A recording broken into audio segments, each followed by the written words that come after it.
Hey guys, sorry about that. I was running out of time and I had to check on my little one, and I also wanted to eat my Hot Pocket, Main Pocket, whatever it was. Anywho, so I was telling you how I spilled cranberry juice all over my stuff.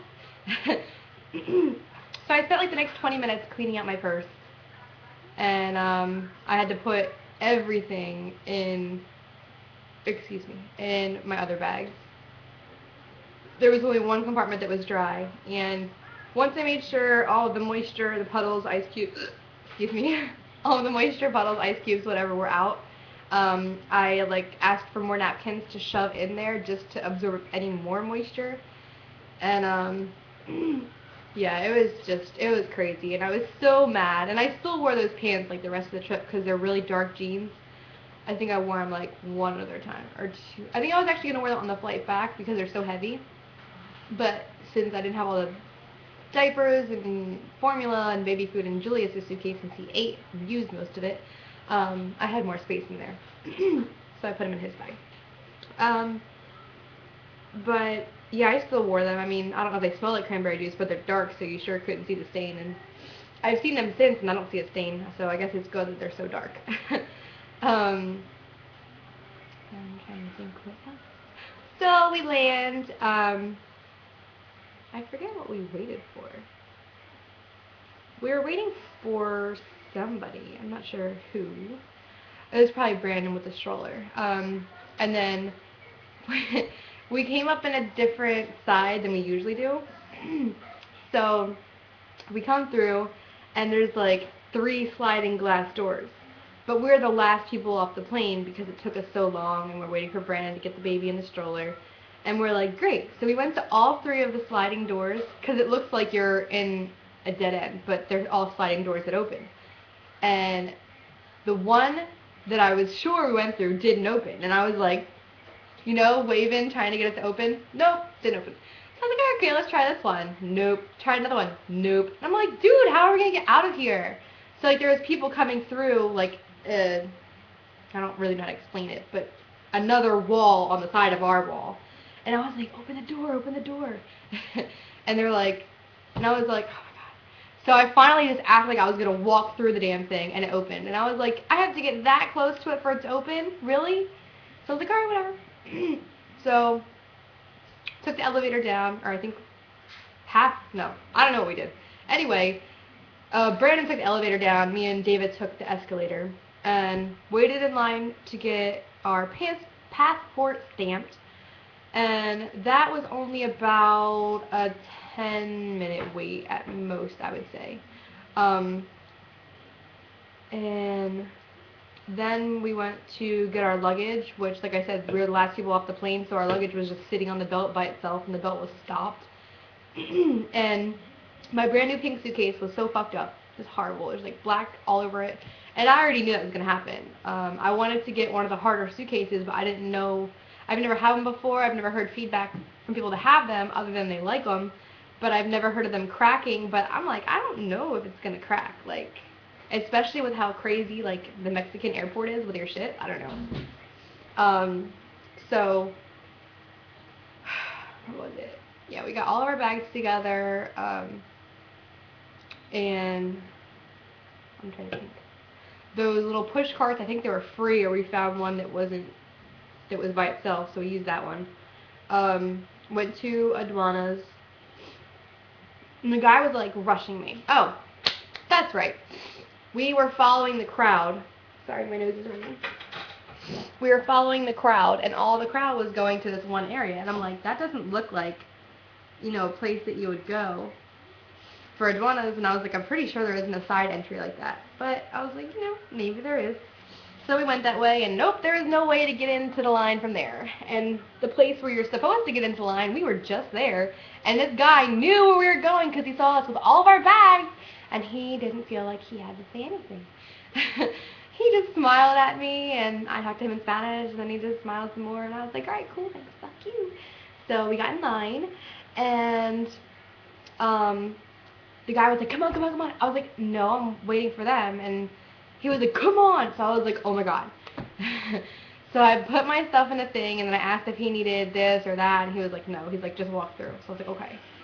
So then I get to the line where, well, you just walk through, and then there's another tiny line that forms where you have to push the button.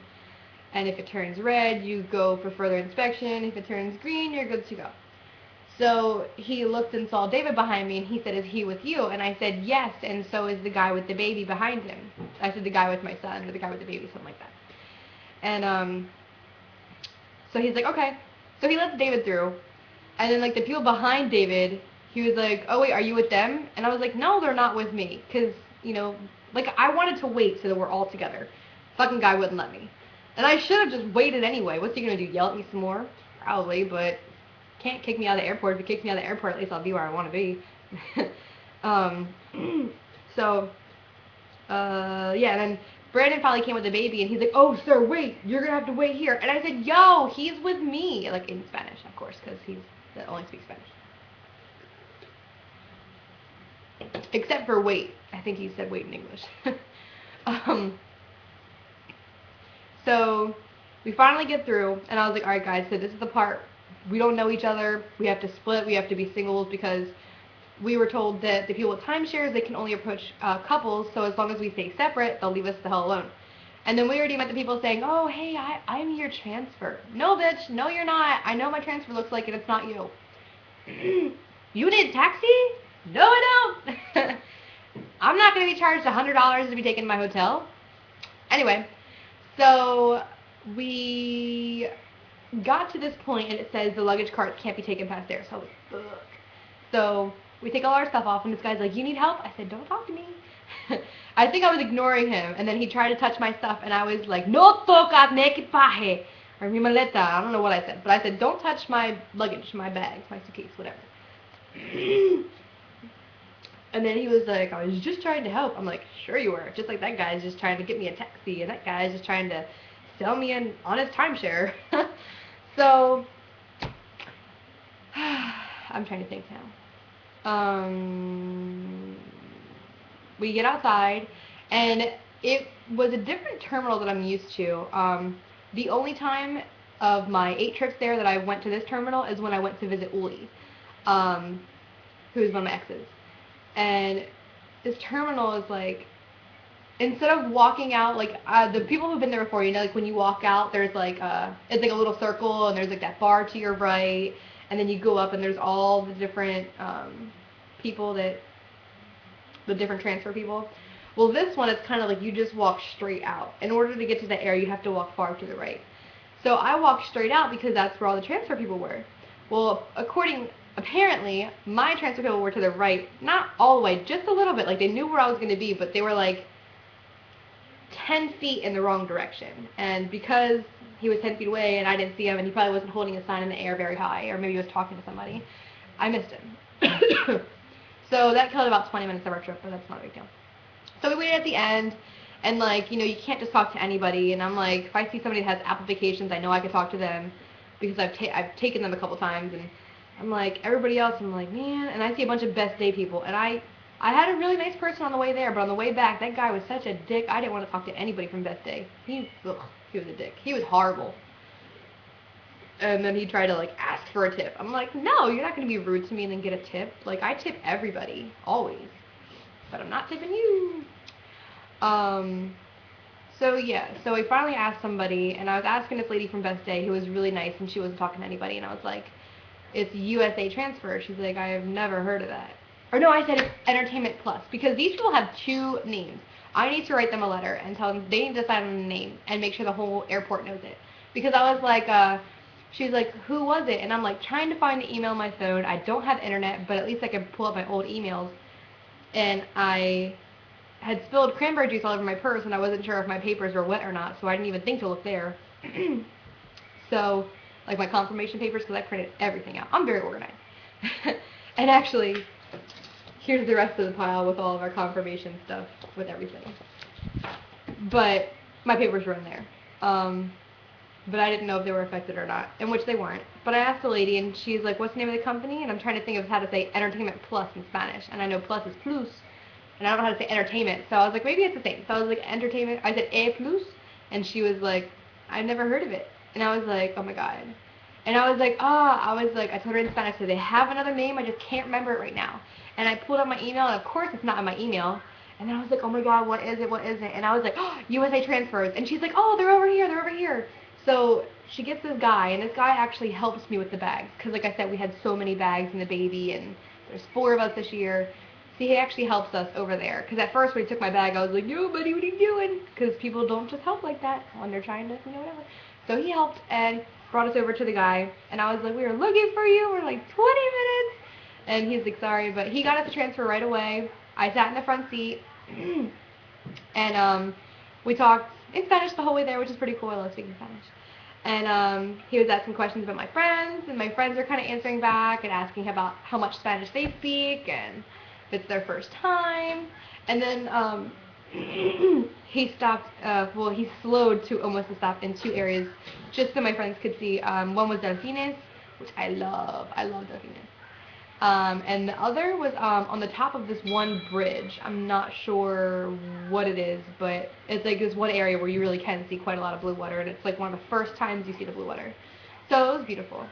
We get to the hotel. I tip the driver. I meet the bellboy. He was somebody that I've never seen before. This is at the Great Parnassus. I've never seen him before, but like it's been 3 years, 4 years since I've been to the Great Parnassus, since I've stayed there. And then, what did we do? There was nobody waiting in line, so we literally just walked right up, and he checked us in, gave us our wristbands. He was pretty nice to us. And then, yeah, so I asked for, what you should ask for is a odd-numbered room on the north side of the hotel, and anything higher than, I think, 30? I don't know, I can't remember right now, but I think anything higher than 30 and up is like a really good room. We had room 1017. It was a nice room. I like it because from the balcony you can see both the lagoon and, actually I think from all the balconies you could see both the lagoon and the ocean. But on the other side, where it used to be, I think it used to be the Hilton. I can't think right now. Hilton? Marriott? No, not the Marriott. I think it was the Hilton. But it's like a hotel that's shaped like an X, but it's like a high pyramid type X. I don't know, it's weird. But now it's the Iberostar. Iberostar. I don't know how to say it in English or Spanish. Iberostar. That's how the way people say it. Iberostar. Yeah. So that hotel's there now, and it's no longer the Hilton or whatever it was before. Because before we were on the 12th floor, and we might have even been in 1217, which is funny because it's like the same room on the opposite side. And 2 floors up on the VIP floor. But on that side of the hotel, like you hear the generators all night long and like all day, and it's really loud, and it might help you sleep, but I just didn't want to have to deal with that. And I really wanted to be closer to the ocean, but we had 1217, that's fine. I had views of both, and it was fine. I said 1017, that's what we had. So the guy brought our stuff up, tipped the guy, and I was like, well, let's go down and grab something to eat. So we went down, grabbed something to eat. I met a couple waiters, and it's much different. At Golden Parnassus, when you walk in, you see waiters right away. The Great Parnassus is like a giant circle, the buffet is anyway. And I think they may have only 1, 2 waiters. Like there's not many waiters, and it's not the same where, you know, at the Golden, like very rarely, like the Samuel and Gamaliel. I can't even remember everybody's name at this point. That's horrible. But yeah, like they never let me bring my plate back to my table. Like I never have to get my drink myself. Like they get everything for me. And like I just put whatever I want on my plate, and like if I get like something from the Asian place, they'll put it right up top, and they'll just say, oh, you know, Gamaliel will come get me before I even walk back to the table and be like, hey, do you want me to bring this to your table? And I'll be like, yeah, I'm good. So he'll bring it for me. Like he never lets me do anything myself, which is fine because I love my Gama at the Golden Parnassus. But yeah, here there was like, I didn't really see many waiters, and I kind of didn't like it at first, but then I was like, it's more freedom, not really freedom, I don't know. But I was like, okay, well that's fine, but it's going to be harder because sometimes I'm going to be carrying the baby and my food. But I was like, I guess one of us can always just stay at the table until one of the other parents or, you know, David or whoever wants to watch the baby comes back. Um, so that's pretty much what we did, except in the following days, we did meet this guy. His tag says Espinosa. His first name is Alberto. But because I'm a Zumba queen, I called him Beto. I said he is my Beto in Cancun. Because as people know, or most people know, Beto is short for Alberto. Clearly, you can hear it in the middle. Um, but yeah, Alberto Espinosa. He is awesome, and we had him almost every day that we went down there, except for like the last day and like one other day, and it was really sad. But I love him; he's totally awesome. But I'm gonna make a new video because it's getting pretty close to that time. Be right back.